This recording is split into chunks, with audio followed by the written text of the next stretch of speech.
네, 안녕하세요. 매일 아침 8시 25분 투자의 기회가 옵니다. 이강무의 광기강풍 이강무입니다. 자, 오늘 아침 눈뜨기 좀 걱정이 됩니다. 어제 미증시가 크게 급락 마감을 했습니다. 많은 분들 장 출발하기 전까지 이 시장에 좀 마음이 많이 무거우실 거라고 생각이 되는데, 자, 이 물가 이야기들을 언제까지 해야 될지 상당히 답답한 그림이기도 합니다. 자, 그래도 어제 미증시가 빠졌던 내용들과 그리고 어제 우리가 미증시를 통해서 봐야 될 내용들 살펴보도록 하겠는데요. 자, 나스닥 지수 차트 보도록 하겠습니다. 지금 20년 만에 가장 큰 급락이다라고 얘기할 정도로 장중 하락이 좀 컸었는데 S&P 500 지수가 아닌 나스닥 종합 지수로 먼저 보도록 하겠습니다. 자, 우선 이제 주가를 보시게 되면은 최근에 올라왔던 위치를 한 번에 다시 한번 또 끌어내리는 모습이었는데요. 아직까지는 최근에 다녀왔었던 가장 낮은 저점까지는 이격이 좀 남아있는 모습입니다. 다만 이제 이 지난주 또 이번 주 차곡차곡 올라왔었던 이 반등을 한 번에 또 끌어내리는 위치가 되다 보니까 시장에서는 다시 한번 하방 지지 테스트, 저가 테스트를 경험을 해야 된다라고 할 수 있겠습니다. 자, 어제 시장을 하락을 이끌었었던 주범은요, 월마트부터 해서 소매 판매 관련된 기업들이었고요. 일단 이 내용들 가지고 이 전반적인 내용 살펴보도록 하겠는데, 오늘 제가 준비한 키워드는요, 소비자 경고등이라는 이야기를 꺼내왔습니다. 자, 일단은 이 소매 판매 기업들이 크게 하락을 했습니다. 소비자 경고등, 어떤 경고등이 나왔는지 자료 하나 보도록 하겠습니다. 자, 미국의 소매 판매 증가율에 대한 흐름인데요.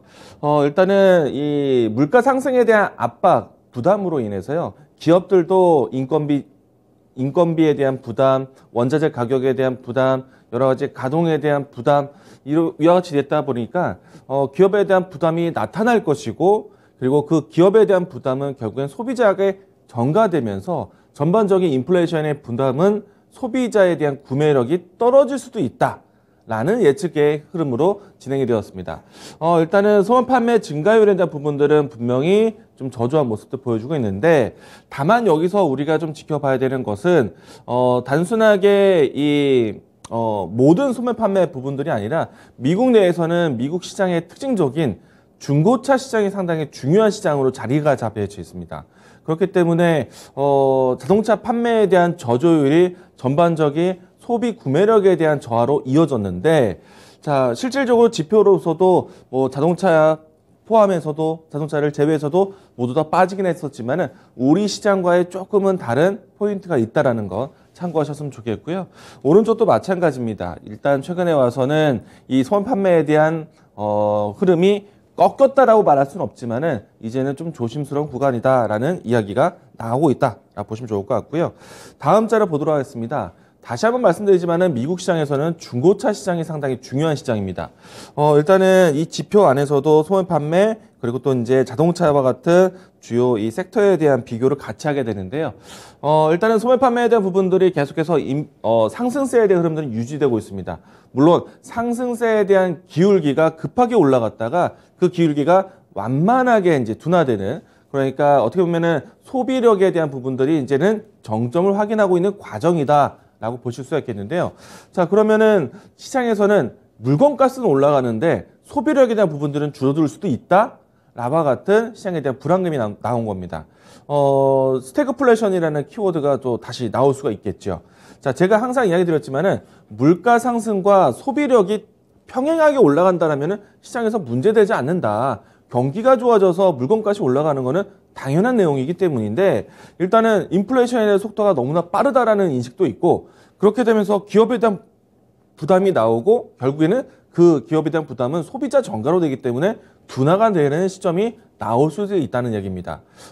그 내용이 물가는 올라가고 소비 둔화가 나올 수 있는, 그러면 스태그플레이션에 대한 이야기 나오는데, 그러면 이것을 방안하기 위한 정책이 있는가?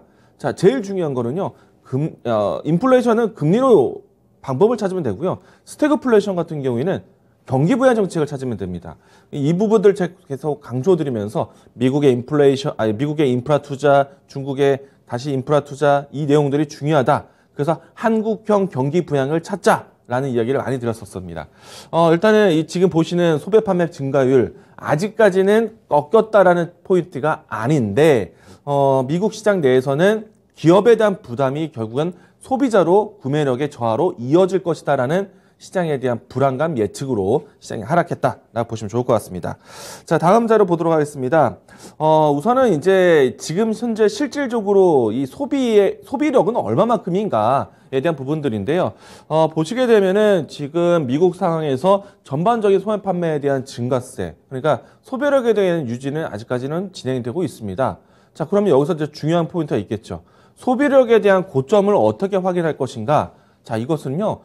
경기 침체에 대한 시그널이 나올 수 있는, 그리고 경기 침체에 대한 불안감, 소비를 못하겠다라는 불안감이 나올 수 있는 고용시장이 또 중요할 것 같습니다. 그런데 미국 시장 내에서는 지금 고용지표는 호조를 보여주고 있어요. 그리고 고용뿐만 아니라 소비력에 대한 부분들을 좀 측정할 수 있는 이연 소비에 대한 부분들도 이연 수요에 대한 부분들 나오고 있는데 소비 대기자가 아직까지도 유지되고 있다는 얘기입니다. 다만 어제 시장에서 빠졌었던 내용들은 자, 기업의 부담이 임금 상승과 원자재 가격의 상승이 결국에는 소비자에게 전가될 것이다라는 경고등을 펼친 것이다. 그래서 소비자의 입장에서 자, 더 이상 물가가 오른다라면은 우리도 사기 힘들다와 같은 경고등에 대한 메시지다라고 보시면 좋을 것 같습니다. 자, 이 때문에 어제 이 시장의 하락은 사실 좀 과도했다라는 생각이 좀 들지 않는가? 라는 생각이 좀 드는데, 자, 오늘 우리 코스피 시장도 미증시의 하락을 분명히 영향받고 출발할 거라고 봅니다. 다만 어제 미증시 내에서는 월마트라든지 그 밖에 주요 기업들, 소매 판매 기업들의 급락이 연출되면서 빠졌었기 때문에 우리 시장에 대한 충격은 이와 같은 기업들이 없기 때문에 이와 같은 흐름들이 좀 가중이 되진 않을 것 같다라는 생각 듭니다. 그래서 뭐 차트, 그러니까 지표적으로 본다라면은 어제 미증시만큼의 큰 공포는 우리 증시에서 다가오지는 않을 것 같다라는 생각은 가지고 있습니다. 자, 그러면은 무튼 시장에 대한 공포감을 받으면서 시장에 빠진다라면은 좋은 기업들 혹은 앞에서 이야기 드린 것처럼 미국과 중국처럼 경기 부양 정책을 펼치는 한국형 경기 부양 정책, 한국형 인프라 관련된 종목들을 살펴보시는 게 필요하겠다. 자, 가장 쉬운 정답이 있습니다. 내일 바이든 대통령이 방한을 합니다. 바이든 대통령이 꺼내오는 투자에 대한 내용들을 따라가셔야 되지 않을까. 반도체, 2차 전지, 그리고 한국형 경기 부양 예상한다면 건설, 이와 같은 섹터들을 계속해서 살펴보자 강조를 드리고 있습니다. 자, 오늘 제가 준비한 추천주 보도록 하겠는데요. 저는 반도체와 2차 전지 배터리를 바이든 효과를 굉장히 중요하게 보고 있습니다. 그래서 오늘 제가 준비한 추천주는요. 엔캠, 2차 전지 소재 쪽에서 종목을 준비를 했습니다. 자, 이 종목 같은 경우에는 최근에 와서 반등을 크게 하지는 않았습니다. 자, 엔캠에 대한 주가를 보시게 되면은 아직까지도 저조한 모습인데 다만 이 기업에 대한 이 내용을 보신다라면은 분명히 시장에서 필요한 기업입니다. 인프라 투자에 대한 부분들, 그리고 반도체 혹은 배터리 쪽에서 계속해서 공장에 대한 증설 효과가 나온다? 그럼 엔캠에 대한 역할은 굉장히 필요하거든요. 그런데도 불구하고 시장이 어렵다, 밀린다. 밀렸을 때 오히려 살 수 있는 종목으로 가지고 왔습니다. 자, 우선 이 엔캠은요, 2차 전지 전해액 국내 업체인데 전해액 같은 경우에는 아무래도 불산이라는 이 화학 소재를 다루면서 전해액을 만들기 때문에 나라에서 인허가가 사실 잘 나오기가 어렵습니다. 그런 측면을 본다면은 지금 엔캠 같은 경우에는 증설에 대한 이미 계획이 허가를 받은 계획들이 많은 상태이고요. 미국과 유럽과 한국과 중국에 모두 생산 거점이 있습니다. 이게 상당히 혜택이 될 것으로 보고 있고요.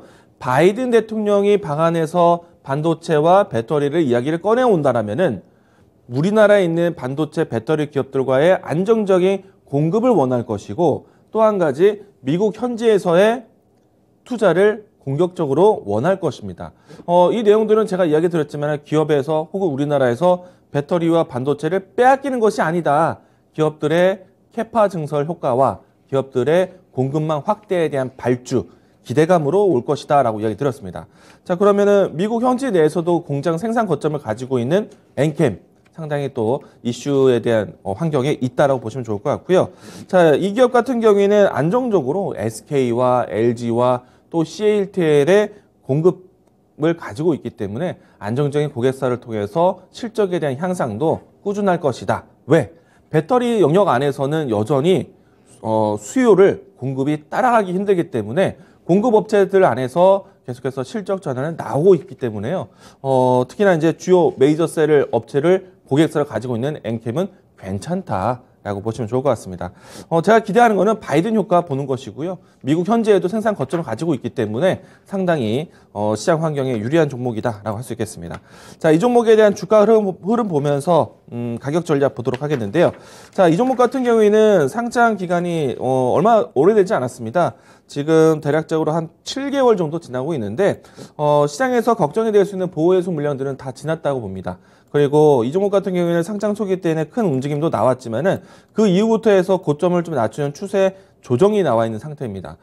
물론 이제 다중 바닥을 만들면서 지금 저점 테스트를 하고 있는 과정인데 충분히 현재 위치 구간에서는 저점에 대한 테스트 과정을 같이 매수를 노려볼 수 있다라고 생각이 되고요. 그래서 매수 밴드는 75,000원에서요. 오늘 8만원 라인대까지 이 구간 안에서 시장이 빠진다라는 생각으로 접근해 보도록 하겠습니다. 자, 그럼 1차적인 목표가는요. 저는 사실 이 종목 엔캠 전해질에 대해서는 뭐 양극재, 음극재만큼 전해질도 중요한데 앞으로 현재 쓰고 있는 3세대 배터리가 아니라 3.5세대, 4세대 배터리 같은 경우에는 전해질에 대한 역할도 굉장히 중요해집니다. 이 때문에 미래에 대해서 굉장히 중요한 기업인데 그래서 이야기를 많이 드렸고요. 저는 1차적인 목표가를 지금 차트에서 보이지 않는 가격입니다. 가장 높은 가격이 136,000원 라인대인데요. 지금은 빠진 위치에서 본다라면은 20만원 라인대까지 1차적인 목표가 제시해드리도록 하겠고요. 손절 라인대는 조금 더 깊게 잡겠습니다. 68,000원 잡도록 하겠습니다. 손절을 안 하겠다는 뜻이 큽니다. 자, 엔캠 관심 있게 보시기 바라겠고요. 가장 중요한 미국 또 그리고 바이든 효과를 기대해보자 라고 이야기 드리겠습니다. 자, 시장이 어렵게 출발할 것 같습니다. 그래도 시장이 아주 비관적으로 볼 필요는 없다라고 생각이 되기 때문에 이럴 때 오히려 싸게 살 수 있는 종목들을 구해보시기 바라겠습니다. 자, 오늘 제가 추천한 종목은 엔캠입니다.